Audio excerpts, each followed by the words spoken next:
Tell me about the first song you remember hearing as far back as you can recall.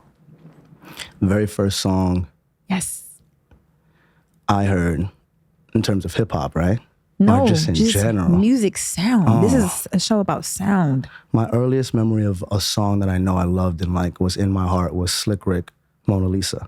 Oh, If wow. you know that. You so New York. It's a man, New York. Well, listen, there's many reasons. My mom won. She had me at a pretty young age, and we grew up in the Bronx. So it just came with the territory, and she's young. So, you know, when I'm waking up and I hear the broom hitting my door because she's cleaning in the living room, and I'm like, I gotta wake up now. Oh. She's playing Slick Rick. You know, she's playing LL Cool J, Big Pun, Lauryn Hill.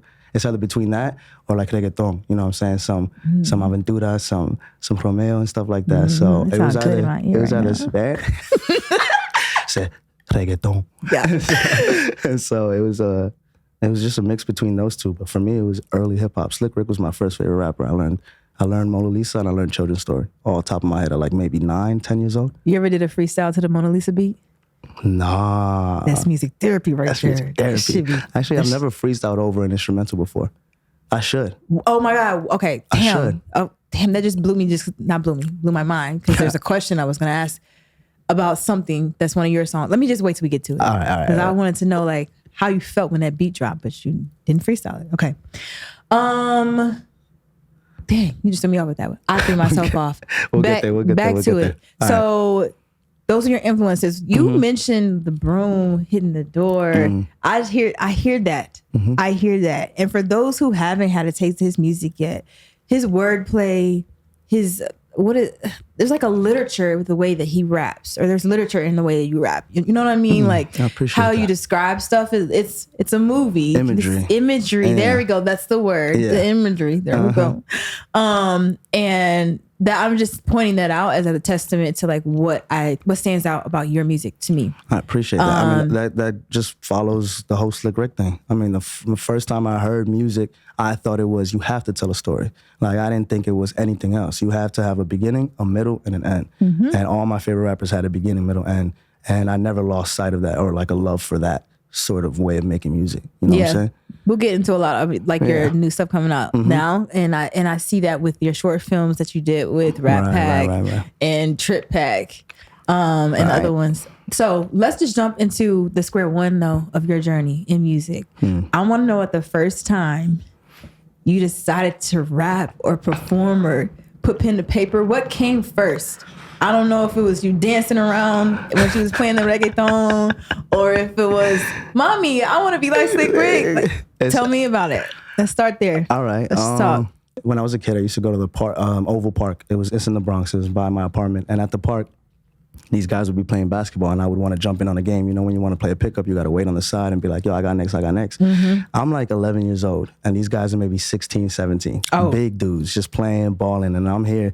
I had love for basketball, too, when I was young. Before I ended up stopping at 5'8", I realized that's not my journey, but I used to love balling, and when I go to the park, you know, I'm a kid, and I'm like, I'll get there, I want to play. Yeah. And this one guy came up to me, maybe 16 years old. He was like, yo, you want to play? You want to run a game? You could play next. You just got to spit a 16. Yo, for real? That's how you started? That's the first time I was told to spit a 16. And I was maybe 10, 11. And I looked at him, and I didn't have a 16. I didn't even know what he meant. I didn't know what a 16 was. I was like, a 16, right? He was like, you got to rap. Rap for me. And so I rap Eminem. Which one? It's a song called Infinite by Eminem. It's like his first thing. It's like, man, I got evidence. I'm evident, and I've been clever ever since my residence was hesitant to do some shit. Like, I'm like 11 knowing these words, and I was rapping it, and the guy was like, all right. Oh, right? Yeah. And I was like, yeah. And he was like, yo, that's hot. And I just kept it to myself. Like, wait, he didn't know. He had no idea it was Eminem. It's a deep cut Eminem record. And he was just like, it's hot. So I played. But I remember I went home and I was thinking, I want to write. Like, I want to write things. But at 10, 11, I wasn't actively getting a pen and paper and like really writing bars. It wasn't until I was maybe 13, like 8th grade. 8th grade. Okay, like 2 years later. 2 years later. In 8th grade, I had a journal that my mom actually took from me one time because I was cursing and stuff in it because my favorite rapper was Eminem. Yeah. Obviously, I'm out here stealing his stuff. Shout out to Eminem.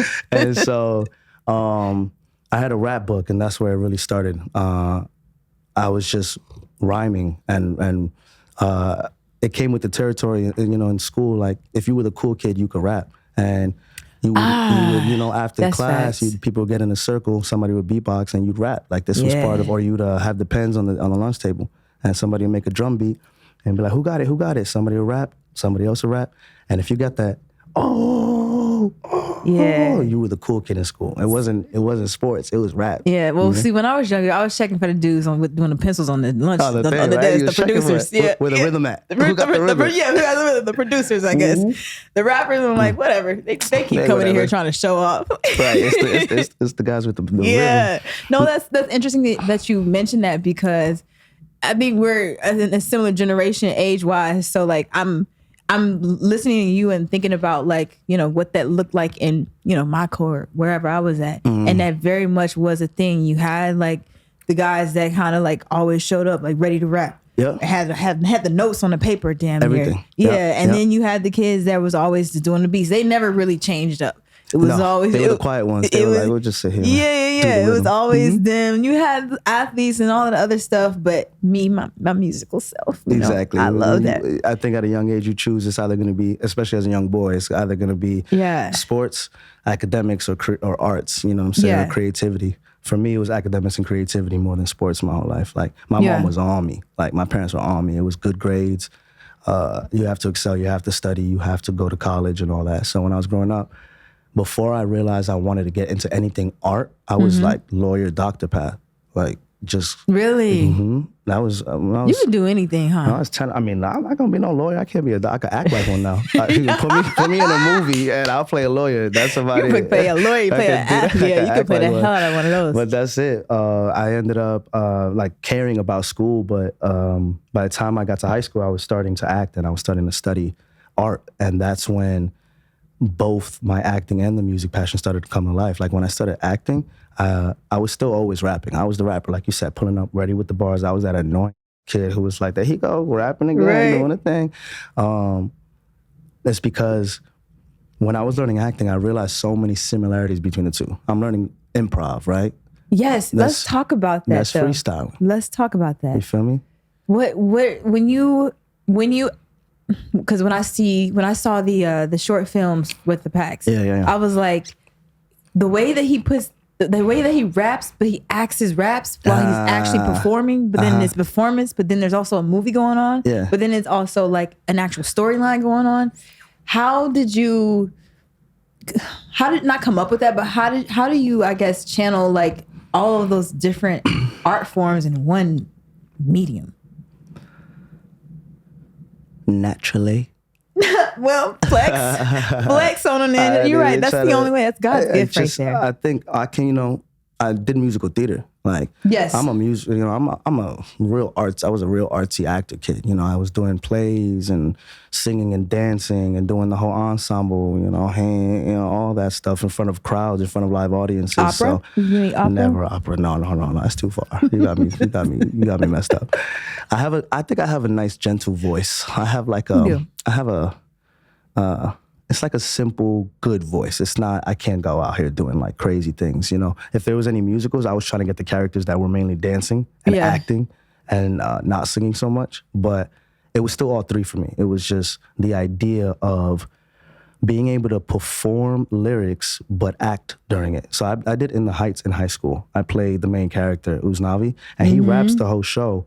And it's a lot of rap. And in the raps, there's a story being told. So you have to get the point across. So the acting. Exactly. So when I was rehearsing for that, my director would, every rehearsal before we got to rehearsal, would make me rap, but act the lines out and not rap.